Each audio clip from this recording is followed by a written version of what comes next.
Hello বন্ধুরা, star জলসায় আসছে নতুন ধারাবাহিক শুভ বিবাহ।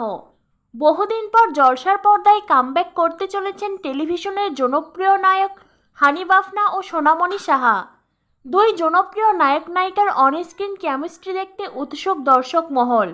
ইতিমধ্যেই প্রকাশ্যে এসেছে তাদের আসন্ন ধারাবাহিকের প্রোমো। ডিভোর্স হয়ে যাওয়া মেয়ে নতুন করে ঘর বাঁধছে শুনলেই আজও নাক সিটকই তথাকথিত সভ্য সমাজের লোকজন। মেয়ের ডিভোর্স হয়েছে মানেই সে অছুৎ কলঙ্কিনী, তাই অনেক বিয়ের সম্বন্ধ এলেও বিয়েতে কোনো কালেই রাজি হয় না পাত্রপক্ষ।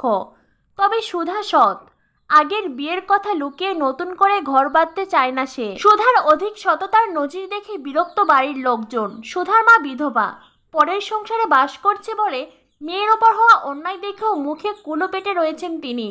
এদিকে একের পর এক বিয়ে ভেস্তে যাচ্ছে সুধার। মেয়ে ডিভোর্স করেছে শুনলেই পালিয়ে যায় পাত্রপক্ষ। সুধা স্বাবলম্বী একজন মেয়ে, বিয়ে বাড়িতে ডেকোরেশনের কাজ করে সে, যদিও নিজের খুব একটা সংসার পাতার ইচ্ছে নেই তার। মায়ের মুখ চেয়ে দ্বিতীয়বার বিয়েতে রাজি হয়েছে সুধা। কেউ যদি তাকে জিজ্ঞেস করে লোকের সংসার সাজানোর পর কবে সে নিজের সংসার বাঁধবে, তার উত্তর একটাই, ন্যাড়া একবারই বেলতলায় যায়। একদিন বিয়ে বাড়ি সাজাতে গিয়ে সুধার দেখা হয় নায়কের সঙ্গে। নায়কের নাম তেজ। সেই পুরনো ফিল্মি কায়দায় নায়িকাকে পড়ে যাওয়ার সময় ধরে ফেলে নায়ক। প্রমোতে দেখা যাচ্ছে নায়ক অভিজাত বাড়ির ছেলে, দাপুটে কানন দেবীর বড় নাতি। তার জন্য নিষ্পাপ নিষ্কলঙ্ক মেয়ে চাই পরিবারের। কিভাবে হবে নায়ক নায়িকার প্রেম? জীবন কি সুধাকে সুযোগ দেবে আরেকবার নতুন করে জীবন শুরু করার?